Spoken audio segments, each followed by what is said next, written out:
Welcome to Boss Moves, where we don't just talk about leadership, we are shifting culture and elevating performance. On this special episode of Boss Moves, y'all, we're talking about, hey, sis, got a friend? And we have no one better to have this conversation with than our friend Trin. Y'all, welcome, Hey, welcome. friends. So, can I tell you, I am so excited that you are here. Thank have you. I'm so no excited idea. to be here. I was jumping up and down. Literally, I can remember being 3 years old and my mom lighting up the Christmas tree, and I'm doing this. That's hilarious. So, literally, when I got confirmation, I was like, yeah. Awesome. I'm happy to be here, and thank you so much for having me. Absolutely. Yeah. I'm so fortunate and I'm so blessed, and I can say that out loud at this point, that I get to do my purpose in the way that I do. You know, Yeah. I work with women, I train, I speak all over the world, talking to women about showing up fiercely authentic, talking to them about how do you elevate culture, how do you become a powerhouse in leadership. Yeah. One of the things that always comes up, and it's so interesting, I cannot tell you how many women will pull me aside after a training, during a break, after a keynote, and they'll speak and they'll say something like this. You know, you talked about having friends. I don't have one. Wow. I mean, and I'm a crybaby, right? So I often find myself, there are so many pictures after the fact where you will see me hand in hand with a woman on the side of a stage. And so often the conversation is around them feeling lonely. Yeah. Right? So I want to talk to you because you are our expert. You are our friend Trin. Listen, immediately I was like, oh yeah, we got an expert that can come in and talk to us about this. Sure. I have been able to honor the assignment that I feel called to. Yes. And it's really unfortunate that so many women feel lonely. Yes. Oftentimes in a room full of people. Yes. You know what I mean? But I think that's mostly because a lot of us, unfortunately, we honor convenience and comfort. You know what I mean? What do you mean? No, matter of fact, what do you mean? We honor convenience and comfort. I think we like having something to do. We like having people to talk to. Yeah. We like shared interests amongst people, but we don't necessarily take inventory to see, like, do me and this person actually value the same things? Yeah. Are we actually aligned? Yeah. You know what I mean? Yeah. You could spend your time with a lot of people, but is it necessarily like adding to you? Is it valuable? You know what I mean? Yes. And so since I've actually started to honor having value in my friendships, right, and being aligned with people, it's really helped me to rid the unnecessary convenience that we so often entertain. Because you can entertain people. I like to use this concept of interest and investment. A lot of people have interest in you, but not necessarily investment. Like, you know, they like things about, I love your dress. I'm interested in you. I came in here today immediately interested in you, but I'm not invested. Yeah. You know what I mean? And so oftentimes our interests draw us to one another, but the effort, the care, the mindfulness, the consideration, that thought piece is what makes the relationship hit different. I feel like a lot of women, we don't honor how people actually show up to know their capacity. Yeah. That makes any sense? Yes. And so we like to call people friends because we have these interests. But the investment isn't there, and that's what often leads us to feeling lonely. I love that. So my background, okay, I'm an educator, math, psychology, all the things, right? The stats are crystal clear that about 3 out of about 7 women, higher level women in leadership, they just feel completely isolated. And so you just said something I think that is powerful, talking about capacity. Capacity. Yeah. I was having a conversation with a dear friend a couple of days ago, and we were talking about kind of this gap that exists between our expectations of people and our communication of that expectation. Like that gap is so wide all the time. And I even think for friendships, specifically female friendships, right? We really need a friend, but we won't just say it. Yeah. But we expect people to know it and operate that way. Right. What can you name a time willingly, right, if you want to or not? Because you have thousands and thousands of hours of this. So maybe if not you, somebody you've interviewed, right? A time where that conflict existed amongst female friends because we did not simply communicate Our needs. Expectation, yeah, a need. You know, I've never been. I'll be very transparent with you. I don't struggle to voice what I need. I probably over, communicate. I don't tend to struggle with that. But every time you don't express what you need, you never get what you desire. Yeah. You know what I mean? Yeah. And I feel like a lot of us think that if we actually set a standard, set an expectation, that it will cause people to not want to be in a relationship with us. But actually, it makes people want to be in connection with us. Yeah. And it's funny how that works, because we're so embarrassed to actually say what we need, or what we expect, because we're afraid that they want to do life with us. But actually, when you set the standard, I just posted this yesterday. When you do the right thing by yourself, you instantly eliminate the wrong people, the wrong situations, the wrong things. So the right thing by yourself is to just stay what you need, set your expectations. And who desires to be in a relationship with you will meet them. Those who don't, won't. But a lot of times when we don't say it, we start trying to send signals. Maybe she'll get it, she won't get it. Hoping. I don't need people to assume anything about me. It's the most freeing thing. What are your thoughts? You're talking about not being concerned about what people think about you. I do think in professional spaces with the women that I coach, right? I'm talking about principals. I'm talking about CEOs, higher level folks that are leading the work. They do care about what people think. They care tremendously about what people think. How did you get in the space where you are? Because on your episodes of so many of them, My Friend Trin, Friend Fusion, like we see you talking about that. Yeah. How did you get to that space? Because even seeing you talk about it is freeing. Yeah. But how did you get there? Honestly, it's first of all, it makes you stagnant. Yeah. It paralyzes you. And I don't think it is my business to be concerned about what you think. This is my expectation. I don't like for people to call me big head. Yeah. So I don't care if you think I'm sensitive or like whatever. This is my standard, and I'm okay with that. Yeah. I think a lot of times when you start to think about what people think, you can never honor what you think. I want to honor me first. I want to honor me. Yeah, I want to honor myself first, and I learned it from my good friend KJ Smith Black. Oftentimes people, they ask of us, they want of us, they expect of us, and for so long, especially as women, we're nurturers. Yes. We want to show up. We want to do the things. We want to make sure everybody's covered, everybody's good. And when people get used to that, you know what I mean? We start to become resentful of them for asking of us, because we always say yes. We always are. You know what I mean? Yes. And there's this effect that happens when you start to choose yourself, where people become resentful of you because you trained them to think that they were more important than you. Yeah. You know what I mean? Yeah. And so that's what happens when you start to consider what people think. You teach them that their thoughts matter more than yours. About you. About you. It's like, yeah. Talking about in friendship, right? How do you find that balance of, I want to honor me, but I also want to honor you? What do you say to people that say, okay, I hear you, but I also want people to know that I see them and I value them? Absolutely. So where do you find that balance of that? I think the balance starts with you honoring yourself. You can't do anything for people that you don't do for you. Yeah. It all starts at home. You know what I mean? It goes back to home training, right? Yes. It all starts at home. Yeah. And so, like, if I honor myself, it's easier for me to honor you. If I honor my own boundaries, that's so true. It's easier. I understand honoring yours. Yes. You know what I mean? Yes.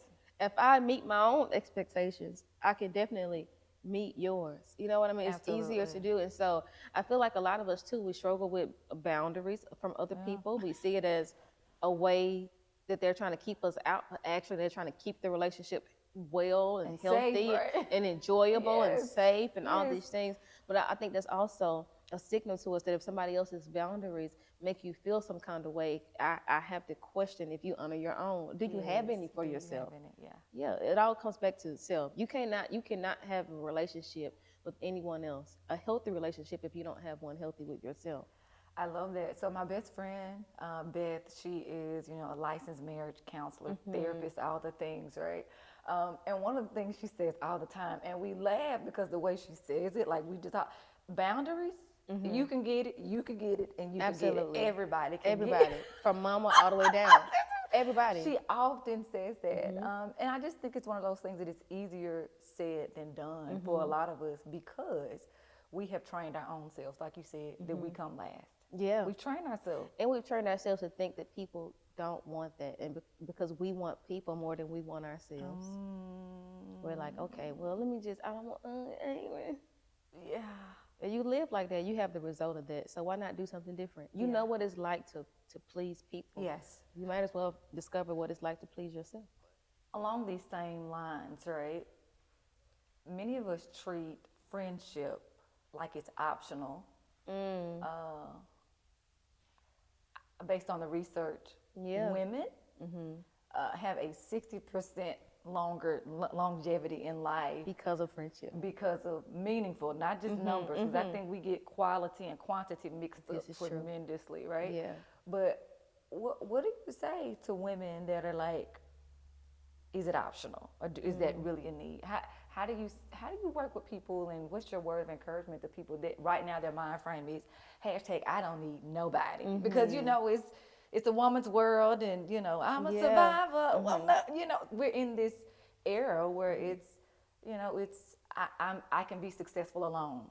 Well, as a woman of faith, yes, the Bible says it is not good for man to dwell alone. It's not even normal. Yeah. You know what I mean? And with that in mind, I feel like a lot of us have, because we're so afraid of connection, traumatized, some of us got real PTSD when it comes to relationships. We feed ourselves this narrative that we don't need anyone so that we won't be hurt again. Yeah. But I've been really pushing this, and I wrote this in the Mean Girl Manual, like, whatever hurts heals. Whatever hurts heals. And I know that it's so hard sometimes to really fully process that. And for those of you listening, let this resonate with you. Like, whatever hurts also heals. Yeah. So you don't have to be afraid of connection. You do, in fact, need people. Friendship is a service, right? Yes. And we all need that service. We need to be seen. Yes. We need to be supported. We need to be thought about. We need to be loved, right?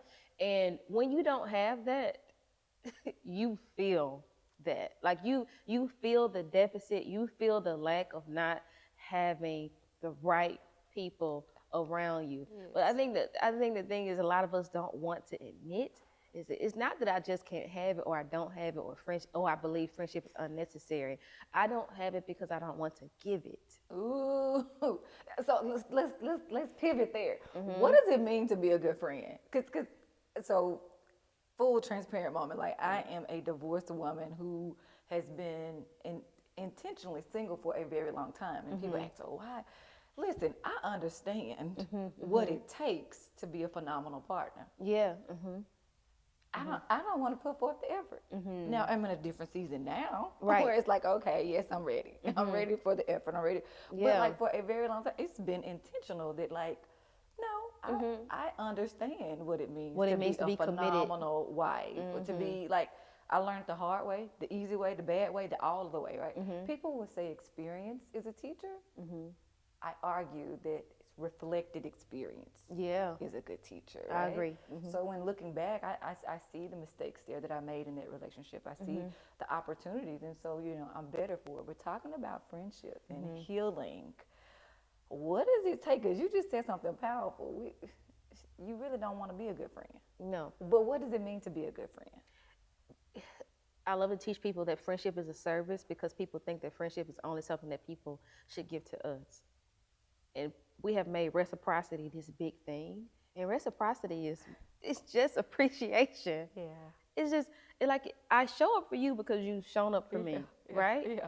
Or I show up for you because, like, not even necessarily for what you did for me, but I just appreciate you for who you are. I want you to know that you matter to me. Yes. You understand what I'm saying? Yes. But I feel like a lot of us fail to do that because we're so engaged with everything else rather than what actually matters, which is relationship. Your life moves at the speed of your relationship. That's so facts. That's facts. Yeah. And if you don't learn to take time to pour into people, if you don't get off the couch and go to the birthday dinner, if you don't send a text, if you don't make the phone call, you're not going to have meaningful connections. You know what I mean? Yeah. And I think the most unfortunate thing about this is people want people to show up for them, love them, gift them, do the things, but we don't want to return it. And so being a good friend is simply returning the service. Just provide the service. And I know people hate that because it's like, I don't want to serve.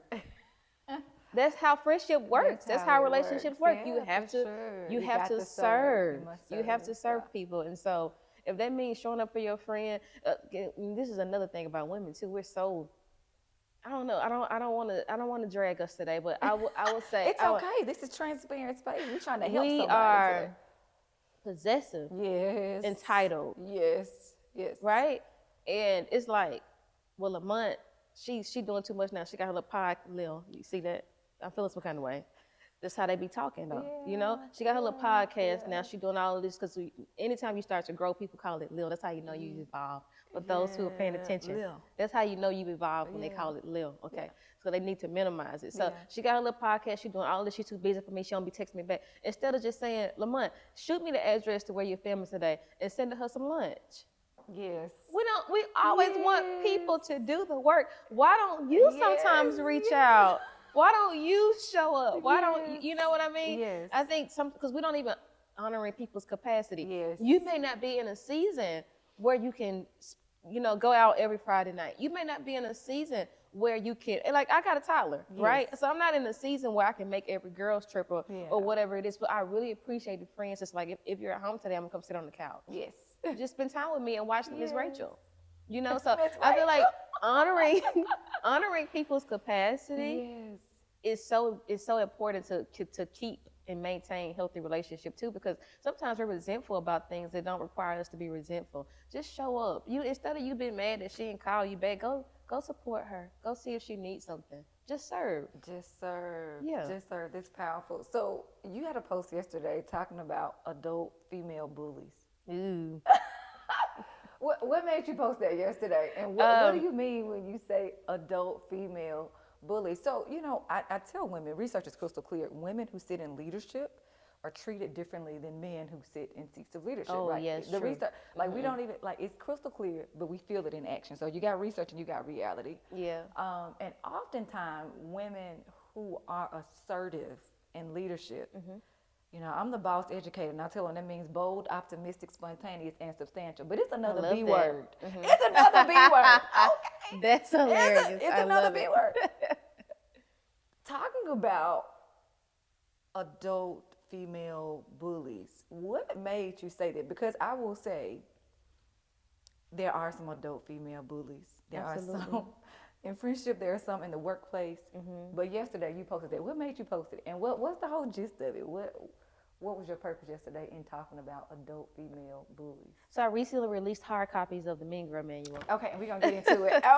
We're going to get into it. I recently released hard copies of that, so I've been posting content around that, right? Yeah. And so I had somebody reach out to me because they read the book. Yes. And they were kind of sharing some experiences with me. And I said, I asked her, I said, so do you realize that you're actually experiencing bullying? Because I was trying to get her to understand that what you're calling a friendship isn't actually a friendship. A lot of us make that mistake. Because friends don't make you feel excluded. Yeah. Friends don't embarrass you or humiliate you.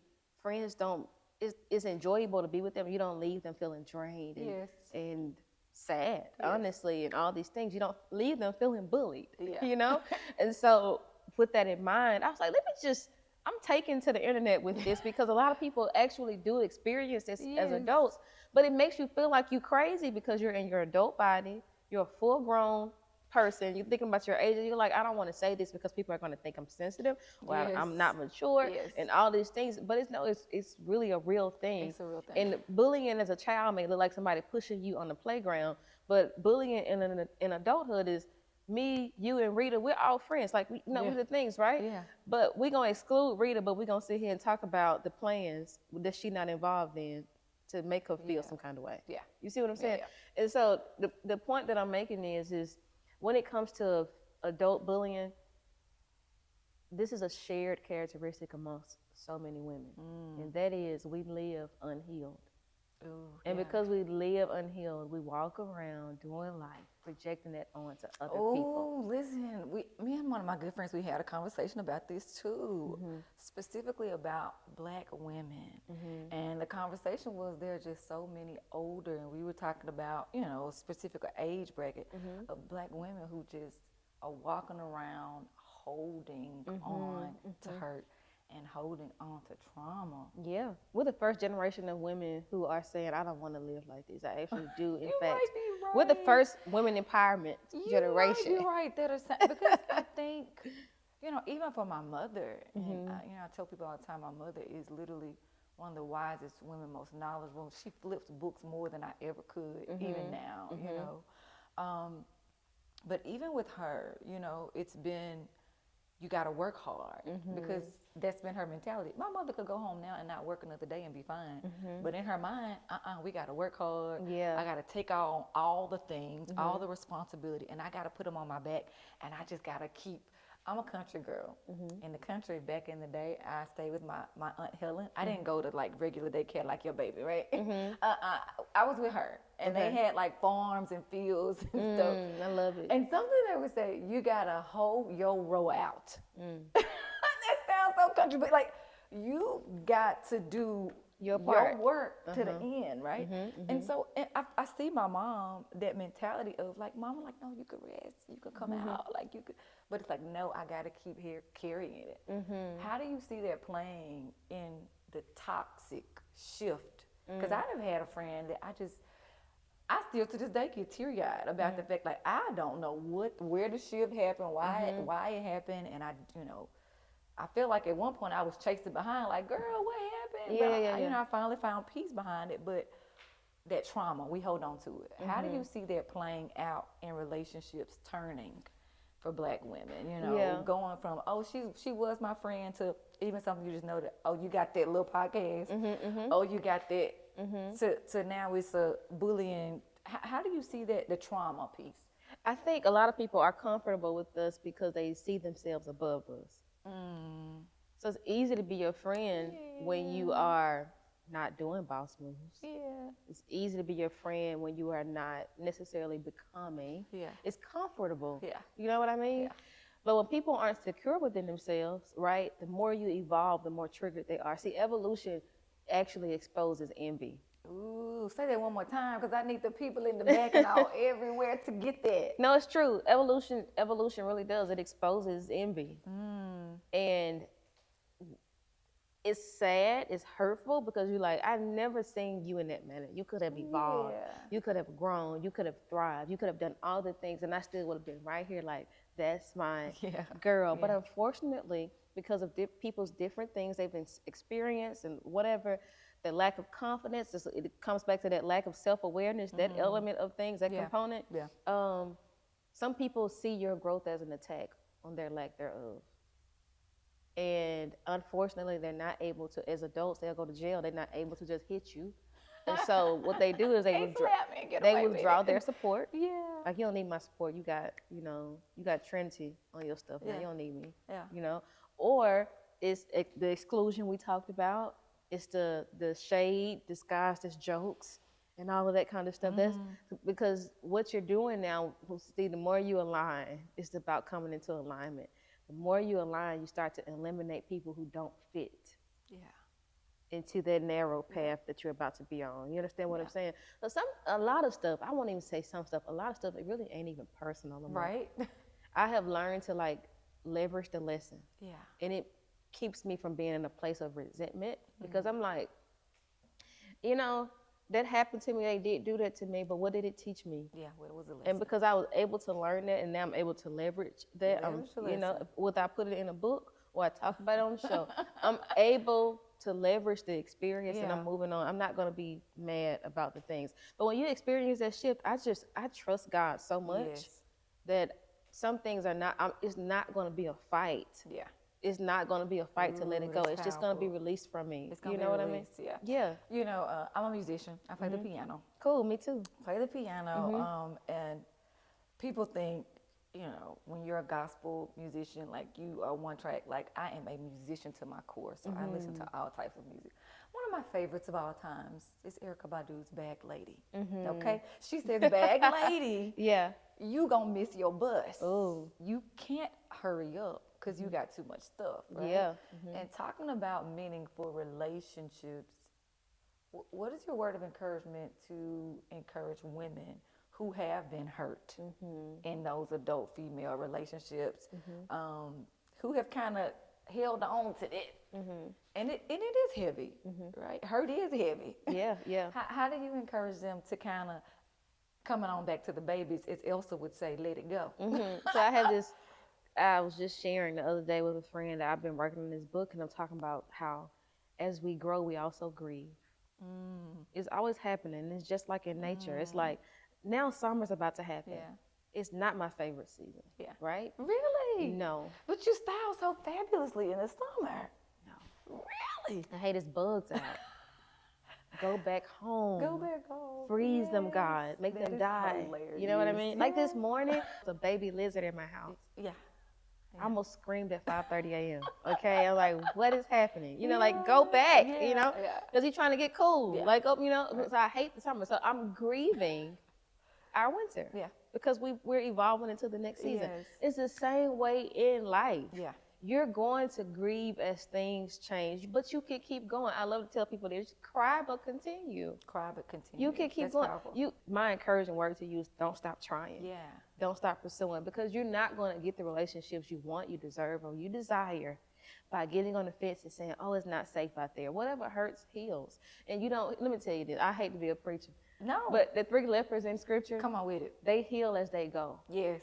As they were walking. As they were walking. As they were walking. You see what I'm saying? It's the same for us. Yeah. Like, I don't think anything is just like happenstance and God just wants us to, like, you know, read that cute story. No, you heal as you go. Yeah.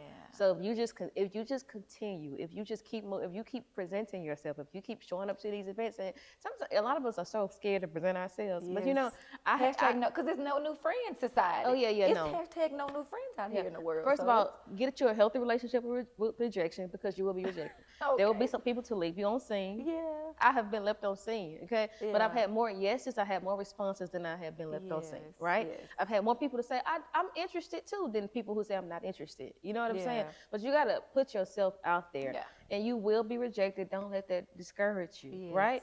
But I find myself sometimes, if I don't really feel nervous to talk to people, but in the event that I did, I try to encourage people, like, just say, hey, I'm trying to do, you walk up to somebody, you see, you like her dress, you're like, I'm trying to do better about meeting people that interests me and actually talking to them, because I want to be like, get friends.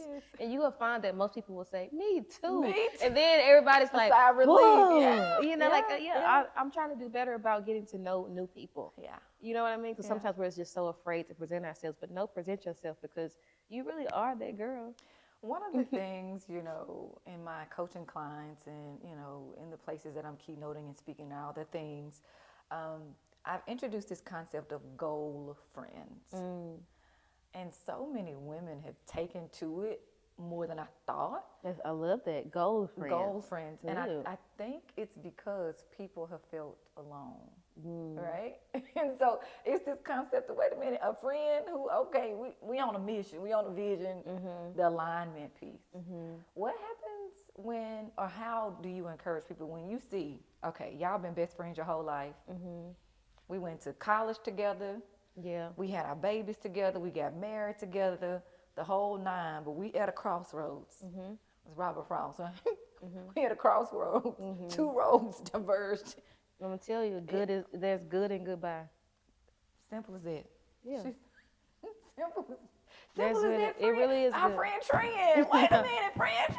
And we overcomplicate things. We overcomplicate as girls. We just overcomplicate things. Oh wow. Ain't nothing wrong with life transitioning and changes happening. There's nothing wrong with it. Oh, listen, I stopped breathing. Did you feel it? I stopped breathing. My friend recently stopped assisting me. Right? Because she's pursuing her own things. And it was the most beautiful conversation we had, because I said, oh, our roles are changing, but our relationship won't end. I love it. Because I don't feel like every ending has to be explosive. I'm going to honor the fact that you just got married and you're moving to a new city. I'm going to honor the fact that you're embracing motherhood. I'm going to honor the fact that you started your new business. Why 20 years from now do we see each other, we feel like weird to speak, and we was just riding the bus together, sharing snacks. You know what I'm saying? You was letting me dip my Kool-Aid, my Pilk in your Kool-Aid pack, and you was sharing your hot Cheetos with me. Now we can't even speak. You know, I'm past it. And I've had so many, unfortunately, so many explosive endings, not because they had to be explosive, but because I did not leave when I was supposed to. Ooh. You're talking about seasons. Yeah. It's okay. Yes, yeah. It's okay. It's okay. Like the ending has come. Ending has come. Our steps are ordered. They are so ordered. And every time you try to get out of that, yeah, when you're trying to force things, I can be over here trying to run with Rita, but the Lord may have I need to be over here, and I'm trying to chase Rita down, and Rita is going on to do what she's supposed to do. I'm so busy trying to chase this relationship. Yes.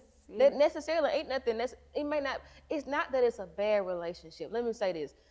Just because it's not good, just because it's not bad, does not mean that it's not having a bad impact. Ooh, yeah. They could be good people, but it's the wrong time. Wrong time. Be where you're supposed to be. So that's my prayer every day. Lord, help me to be a better friend. Help me to be a better friend. Yeah, and that should be your goal, friend. Whatever you're asking God to do in your life should be the goal. That should be your goal, friend. Yes. Is your goal, friend, GOAL? Am I thinking right? Okay, yes, it is. So this is, Lord, help me to be this type of friend, because I can't have nothing I won't serve, I won't be, I won't become. It won't happen. So if this is my prayer, and now this is my goal, friends, because you should not be asking for something that you're not willing to do. I love that. Yeah. You use the word honor. I think for a lot of Black women, we understand honor as it relates to our partners, right? Our spouses, our, but when it comes to honor in friendships, I don't know that we always think of that it deserves to be in that space.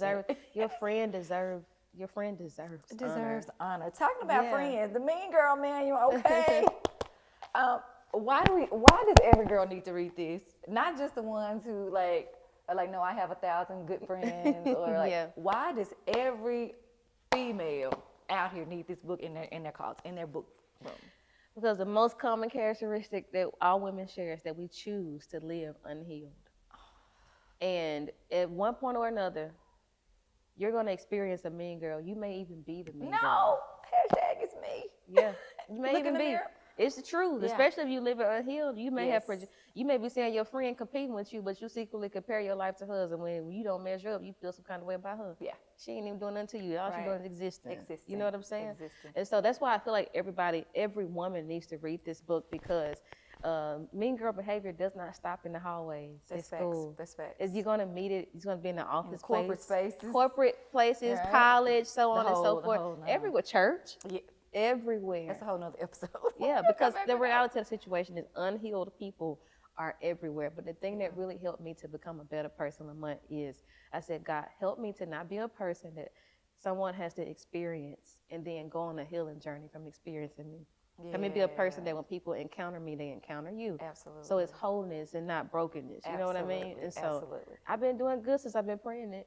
I love it. We're going to add that to our list. This is the last question, right? Sure. So again, what it means to be a boss, right? To make boss moves is all about being bold, optimistic, spontaneous, and substantial. This is the last question. What is your one word of advice to encourage women out there to go make a boss move? What's the one thing that you would say, or the one thing that you would say to encourage them to go out there in the world and to make those type of moves for themselves and for those around them? Be sure. Oh, just be sure. Be sure. And if you're not, pretend. I love it. I love it. You have been absolutely amazing today. Thank you. So have you. I appreciate being here. This is so fruitful. I love it, y'all. Yeah. So listen, make sure that you are following her. She is absolutely amazing. Again, she is my expert on friendship, okay? So thank you guys for joining in today, and thank you. Thank you for having me. An honor. Thank you for having me. An honor to have you. It is an honor for me as well. Thank you. All right, y'all know what to do. Go out there and make some boss moves.